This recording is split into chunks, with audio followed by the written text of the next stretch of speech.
Hello everyone, আমি আছি building save house থেকে। আজকে আমি আপনাদেরকে একটি ছাদ আপনারা কিভাবে ঢালাই দেবেন এবং একটি ছাদের রড কিভাবে বাঁধা হয়েছে তার সম্পূর্ণ বিস্তারিত আলোচনা করব। যারা আমাদের চ্যানেলটি সাবস্ক্রাইব করেছেন থ্যাংক ইউ সো মাচ। আর এখনও যারা আমাদের চ্যানেলটি সাবস্ক্রাইব করেননি তারা আমাদের চ্যানেলটি সাবস্ক্রাইব করে দেন। আপনারা দেখেন একটি ছাদের কিভাবে রড বাঁধা হয়েছে। আপনারা দেখেন, আপনাদেরকে আমি পুরা বিস্তারিত দেখাচ্ছি।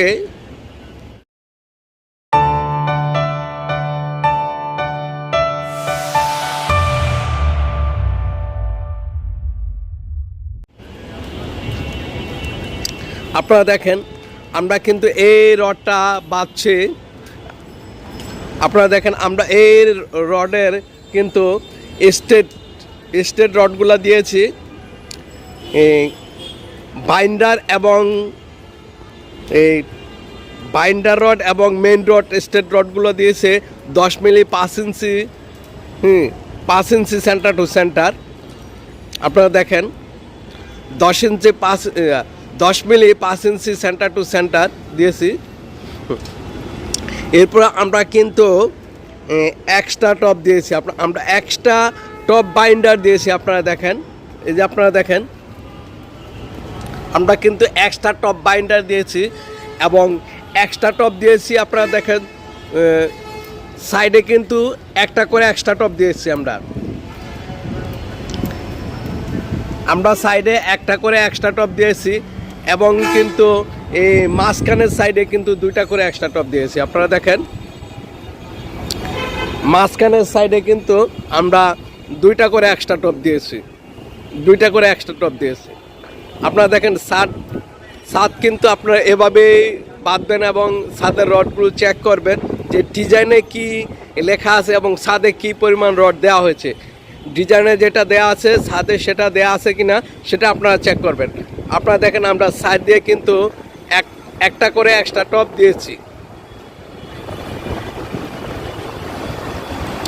আমরা সাইড দিয়ে একটা করে এক্সট্রা টপ দিয়েছি, আপনারা দেখেন। এবং আমরা মাঝখান দিয়ে দেখেন, মাঝখান দিয়ে 2টা করে এক্সট্রা টপ দিয়েছি।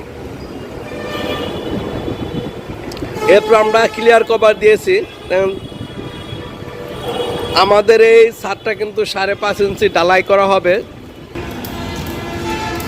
হ্যালো, আপনারা দেখতে পাচ্ছেন যে আমরা কিন্তু যে ক্র্যাঙ্কগুলো দিয়েছে, এটা ক্র্যাঙ্কগুলা করেছি, তা কিন্তু আমরা L/4 ক্র্যাঙ্কগুলা করেছি। আপনারা দেখেন, ক্র্যাঙ্ক করেছি, এগুলা কিন্তু L/4 করেছি। এই ছাদে আমরা ক্লিয়ার কভার দিয়েছি। আপনারা দেখেন, আমরা যে ব্লকগুলা দিয়েছি এগুলো হচ্ছে ক্লিয়ার কভার। একটা ছাদের অবশ্যই কিন্তু ক্লিয়ার কভার দিতে হবে। এবং আপনারা দেখেন, সিঁড়ি যে আমরা ঢালাই করেছি সিঁড়িটাও কিন্তু আপনাদেরকে দেখাচ্ছি। এই যে আমরা কিন্তু সিঁড়িও ঢালাই করেছি, ছাদের সাথে কিন্তু সিঁড়িও আমরা সিঁড়ির রড বাঁধছে। সিঁড়ির রড বাঁধা সম্পূর্ণ কমপ্লিট। আপনারা দেখেন,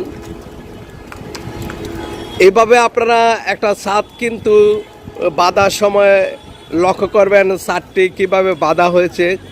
এবং আপনারা দেখেন, বিমগুলো দেয়া আছে আমাদের। এই আমরা কিন্তু আমাদের বিমগুলো কিন্তু অনেক বড়, আপনারা দেখেন আমরা দিয়েছি। আমরা কিন্তু এভাবেই এই ছাদটার রডগুলো বেঁধেছি। আপনারা যারা ছাদ বান্ধার সম্পর্কে আইডিয়া নেই বা ছাদের রডের সম্পর্কে আইডিয়া নেই, তারা কিন্তু আমাদের এখান থেকে পূর্ণাঙ্গই আইডিয়া নিতে পারবেন, ধারণা নিতে পারবেন। আমরা বলে দিচ্ছি আবারও যে আমরা আমাদের এই ছাদের রডগুলো হইল মেন রড আর বাইন্ডার রড কিন্তু আমরা 10 মিলি 5 ইঞ্চি সেন্টার টু সেন্টার দিয়েছি। আর আমরা টপ বাইন্ডার রড দিয়েছি প্রতি গ্যাপে গ্যাপে একটা করে। অত আপনারা ধরে নিতে পারবেন যে 10 ইঞ্চি পরপর একটা করে আর কি আমরা টপ বাইন্ডার যে রডগুলো দিয়েছি। আমরা দেখেন আপনারা, আর আমরা কিন্তু দিয়েছি এক্সট্রা টপ সাইডে একটা করে আপনারা দেখেন আমরা সাইডে কিন্তু একটা করে এক্সট্রা টপ দিয়েছি সাইডে কিন্তু একটা করে এক্সট্রা টপ দিয়েছি এবং মাঝখানে যে আমরা দুইটা করে এক্সট্রা টপ দিয়েছি। এটা সব জায়গায় বেশিরভাগ ক্ষেত্রেই সাইডে একটা করে এক্সট্রা টপ দেওয়া হয় এবং মাঝখানে দুইটা করে এক্সট্রা টপ দেওয়া হয়। আর আপনারা এই ছাদটা বাঁধা হওয়ার পরে আপনারা কি চেক করবেন, আপনারা দেখেন, আপনারা চেক করবেন যে মেন রড এবং বাইন্ডার রড কত ইঞ্চি পরপর দেয়া আছে। ঠিক আছে, আপনার 10 মিলি ডিজাইনের যদি 10 মিলি দেয়া থাকে রডগুলো আপনারা 10 মিলি দিয়েছেন কিনা সেটা চেক করবেন। এবং আপনারা এক্সট্রা টপ দেওয়া আছে সাইডে একটা করে, এক্সট্রা টপ সাইডে একটা করে দেওয়া আছে কিনা সেটা চেক করবেন। এবং মাঝখানে এক্সট্রা টপ দুইটা করে দেওয়া আছে, এই প্রত্যেকটা রড দুইটা করে দেওয়া আছে কিনা সেগুলো আপনারা চেক করবেন। এবং টপ বাইন্ডার রড আমাদের এখানে ডিজাইনে দেওয়া আছে, টপ বাইন্ডার রডগুলো আমরা কিন্তু দিয়েছি, কিন্তু আপনারা চেক করবেন যে টপ বাইন্ডার রডগুলো কিন্তু দেওয়া হয়েছে কিনা সেটা আপনারা চেক করবেন। এবং ছাদ ঢালাইয়ের পূর্বে আপনারা কি করবেন, আপনারা ছাদ ঢালাইয়ের পূর্বে আপনারা কি করবেন, আপনারা ছাদ ঢালাইয়ের পূর্বে আপনারা কি করবেন, ছাদ যখন বাঁধা সম্পূর্ণ কমপ্লিট হয়ে যাবে তখন ছাদটা চেক করবেন, ছাদের ব্লক দেওয়া আছে কিনা, ক্লিয়ার কভার দেওয়া আছে কিনা, ক্লিয়ার কভার কত ইঞ্চি ঢালাই হবে ছাদটা সেই পরিমাণ আপনার ছাদটা আছে কিনা সেটা চেক করবেন।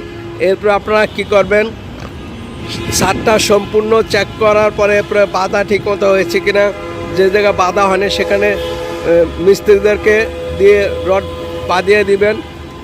চেক করার পরে আপনারা কি করবেন, ছাদটা ভালো করে ধুয়ে দিবেন। আপনারা দেখেন এই ছাদটা আপনারা ভালো করে ধুয়ে দিবেন, এই ছাদটা ভালো করে ধুয়ে দিবেন। এবং ছাদের যে বিমের চিপা চাপা আপনার ফাঁকা আছে কিনা, কলামের এখানে যদি ফাঁকা থাকে আপনারা দেখেন, যদি ফাঁকা থাকে কোথাও তাহলে এই ফাঁকাগুলো পেপার বা আপনারা ডিপা দিবেন বা ঢিপ দিয়ে দিবেন বা এগুলো বন্ধ করে দিবেন।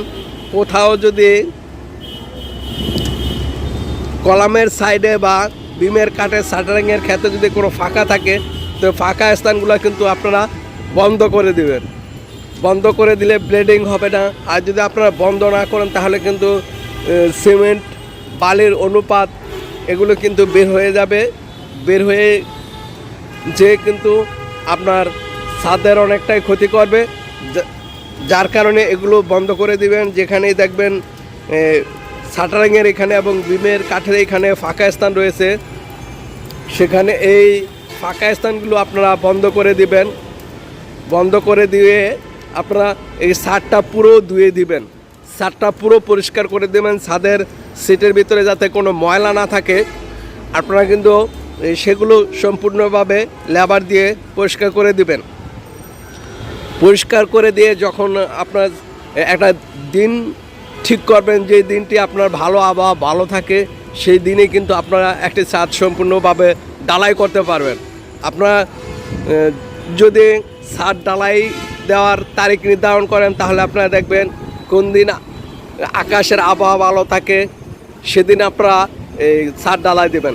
এবং ছাদ ঢালাই দেওয়ার সময় আপনারা অবশ্যই ভাইব্রেটর নজেল এগুলো এবং পর্যাপ্ত পরিমাণ দুইটা নজেল থাকতে হবে।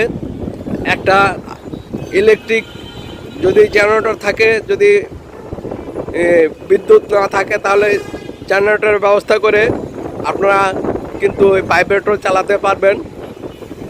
এভাবেই কিন্তু আপনারা একটি ছাদ ঢালাইয়ের ক্ষেত্রে এই কাজগুলো করতে পারবেন।